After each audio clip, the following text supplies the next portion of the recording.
We're going to practice some really common words that can be very confusing for non-native speakers. We're going to look at some common homophones. Now, this is what you need to know before we get to the words. A homonym is a pretty common word. You may have heard that.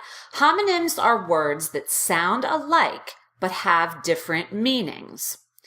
Homophones are a type of homonym. So that's just, we're getting a little bit more specific. Homophones are a type of homonym that also sound alike and have different meanings, but homophones also have different spellings. So we're going to look at some homophones that you probably use in your daily conversations. And I want to be sure that you know which meaning goes with which spelling. So let's take a look at the words.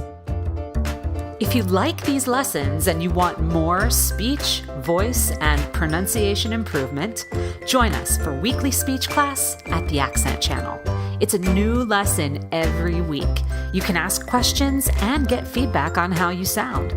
Plus, you'll have access to over 280 lessons that offer focused practice for every sound of American English.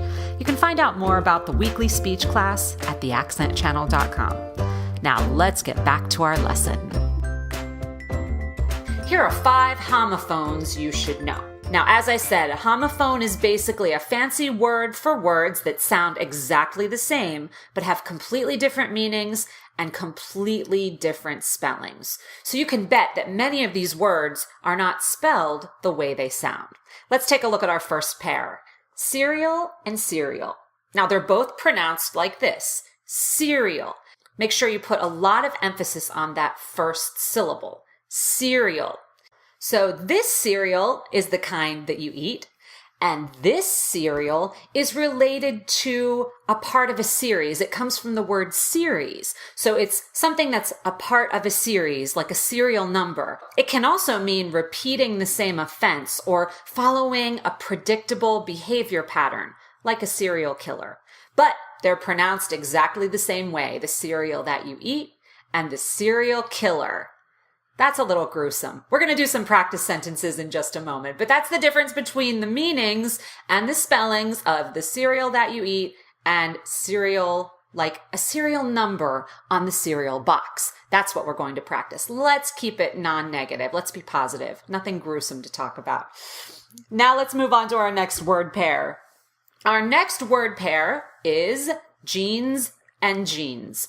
They're both pronounced jeans. So don't forget that that S at the end is actually pronounced like a Z. You should feel buzzing. You should feel that voicing or the vibration in your throat when you say jeans. Z. There's a Z at the end, even though it's spelled with the letter S. But this word is the jeans that you wear. And this is genes, like the genetic makeup, your genes. But they are both pronounced exactly the same way. Wood and wood. They are both pronounced wood. So forget about this L right here. The first spelling refers to the wood that we get from trees. And the second spelling is would, as in, would you like to come with me to the party? But pronunciation is exactly the same, wood and wood.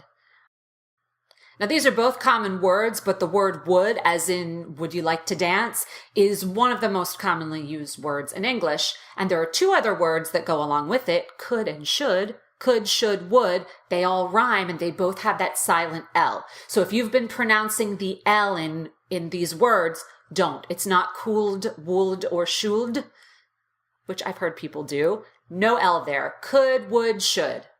Or the contractions, could've, would've, should've, really common words. But maybe we'll save that for another lesson. Either way, no L in the pronunciation. Moving on to our next set of homophones, sell and sell. They are both pronounced sell. The first spelling refers to a sale, like buying and selling. The second spelling refers to the cells in your body. Here's a textbook definition: the smallest structural and functional unit of an organism. It's also used to refer to cell phones or cellular data. So if you have a cell phone, this is the spelling that you're looking for, C-E-L-L, but both are pronounced cell, exactly the same. Our final homophone pair, atom and atom. Now this one's weird because this is only a homophone if you're speaking with an American accent. Well, not only. There are other accents that would do it, but I can't guarantee that other accents would pronounce it this way. If you have one of the accents of the United Kingdom, you're probably not saying atom and atom the same way that an American speaker does. Americans turn T in between two vowels into a very light D sound. So the name atom and atom as in the smallest unit of an element, atom, are pronounced exactly the same way. Atom and atom. Now let's practice these homophone pairs in some sentences. Hopefully the sentences will help you stay clear on the meanings and you can see the spellings as we move through them. What's the serial number on that box of cereal?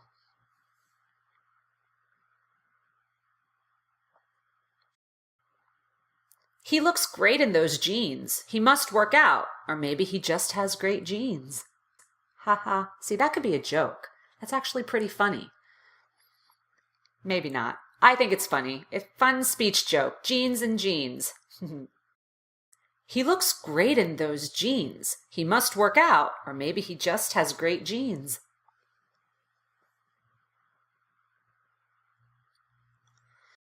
Moving on. Would you like to add more wood to the fire? Good. The prisoner tried to sell candy from the prison cell.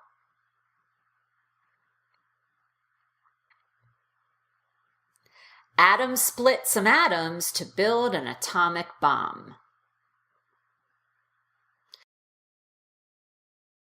Now you're probably wondering why I say atom when I'm referring to that smallest unit of an element, but then I change it to atomic. I'm not saying adomic, I say atomic. Well, if you want to learn all about T, you can go to the Weird American T module in the Speech Improvement Center, but I'll give you a quick what you need to know now. When T is between vowels in the American accent, it does turn into a D. However, if the T is at the beginning of the strongest syllable, as it is here in atomic, you have to pop the T out as a true T.